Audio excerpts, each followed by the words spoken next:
మహిళలపై మైనర్ బాలికలపై వేధింపులకు పాల్పడితే కఠిన చర్యలు తప్పవని బాన్స్వాడ డీఎస్పీ సత్యనారాయణ హెచ్చరించారు. బాన్స్వాడ సీఐ కార్యాలయంలో ఆయన మాట్లాడుతూ బాన్స్వాడ మండలంలోని ప్రభుత్వ పాఠశాలల్లో పనిచేస్తున్న ఉపాధ్యాయుడు విద్యార్థినితో అసభ్యంగా ప్రవర్తించాడు. ఆలస్యంగా ఈ విషయం పోలీసులకు తెలియడంతో వారు చైల్డ్ వెల్ఫేర్ కమిటీ సహకారంతో బాలిక తల్లిదండ్రులతో మాట్లాడి వారు ఇచ్చిన ఫిర్యాదుతో ప్రభుత్వ ఉపాధ్యాయుడిపై సెక్షన్ 9(10) ఆఫ్ పోక్సో యాక్ట్ కింద కేసు నమోదు చేసినట్లు తెలిపారు. దానితో పాటు ప్రభుత్వ ఉపాధ్యాయుడికి బాలిక తల్లిదండ్రులకు మధ్య రాజీ కుదిర్చిన 9 మంది మధ్యవర్తులపై కూడా సెక్షన్ 21 ఆఫ్ పోక్సో యాక్ట్ కింద కేసు నమోదు చేసినట్లు తెలిపారు.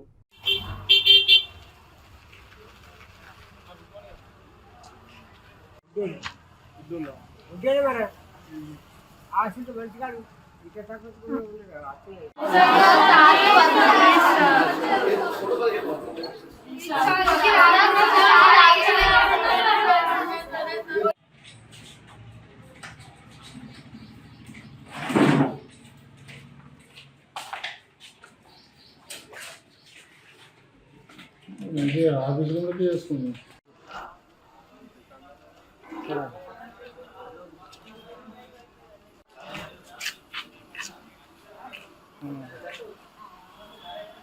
సరే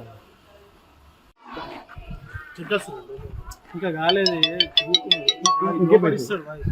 విద్యార్థి ఆరోపణలు చేయడం జరిగింది.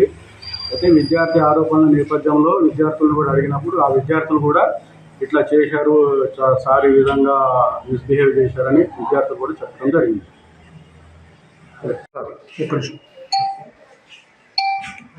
అందరికీ నమస్కారం. ఈరోజు జిల్లా పరిషత్ ఉన్నత పాఠశాల దేశాయిపేటలో జరిగిన సంఘటన మీద విచారణ నిమిత్తం పాఠశాలను సందర్శించడం జరిగింది.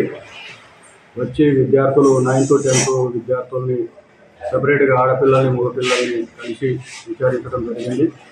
ఆ తర్వాత పాఠశాలలో జరుగుతున్నటువంటి యాక్టివిటీస్ ఉపాధ్యాయ బృందాన్ని కూడా తెలుసుకోవడం జరిగింది. అయితే శనివారం జరిగిన సంఘటన మీద ఉన్నతాధికారుల ఆదేశాల మేరకు ఈరోజు విచారణ తీసుకోవడం జరిగింది. విచారణకు సంబంధించిన పూర్తి వివరాలను నివేదిక రూపంలో తయారు చేసి జిల్లా విద్యాశాఖ అధికారి కామారెడ్డి గారికి ఈరోజు ఫస్ట్ అవర్స్లోనే పంపడం జరుగుతుందని తెలియజేస్తాం.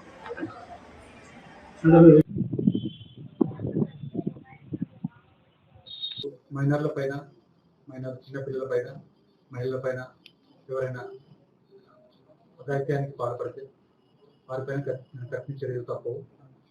మనకు రీసెంట్గా కొన్ని రోజుల క్రితం బాన్స్వాడ మండలంలోని ఒక పాఠశాలలో ఉపాధ్యాయుడు అదే స్కూల్లో చదువుతున్న అమ్మాయిపై అఘాయిత్యానికి పాల్పడ్డట్టు తెలిసింది. ఈ విషయం లేట్గా వెలుగులోకి వచ్చింది. దాంట్లో ఆ విషయం తెలిసిన తర్వాత అమ్మాయికి సంబంధించిన తల్లిదండ్రులు, వాళ్ళ విలేజ్ ఎల్డర్స్ మరియు స్కూల్ టీచర్ ఎవరైతే ఉన్నారో వాళ్ళ తరఫు నుంచి కొంతమంది వెళ్ళి దాన్ని మధ్యవర్తులుగా మాట్లాడి రాజీ కుదర్చడం జరిగింది. ఇందులో క్లియర్గా అమ్మాయి మైనర్ గర్ల్ కాబట్టి మనకు ఇందులో పోక్సో చట్టం అట్రాక్ట్ అవుతుంది. ఇటువంటి విషయాల్లో ఎట్టి పరిస్థితుల్లో రాజీ అనేది కుదిర్చవద్దు. ఈ విషయంలో తర్వాత పోలీసులకు సమాచారం తెలియడంతో అమ్మాయి మరియు అమ్మాయి తల్లిదండ్రుల్ని మనం చైల్డ్ వెల్ఫేర్ కమిటీ వాళ్ళ సహకారంతో వారిని కౌన్సిలింగ్ ఇచ్చి వారు ఏం జరిగిందో నిజాలు బయటికి రాబట్టడం జరిగింది. దాంతో వాళ్ళ తల్లిదండ్రుల నుంచి కంప్లైంట్ తీసుకొని కేసు నమోదు చేయడం జరిగింది. ఇందులో ఈ మైనర్ అమ్మాయిపై ఎవరైతే అఘాయిత్యం చేశారో అతని టీచర్ పైన మరియు దీంట్లో మనకు మధ్యవర్తిత్వం వహించిన విలేజ్ ఎల్డర్స్ మరియు అతని ఉపాధ్యాయుడు ఎవరైతే ఉన్నారో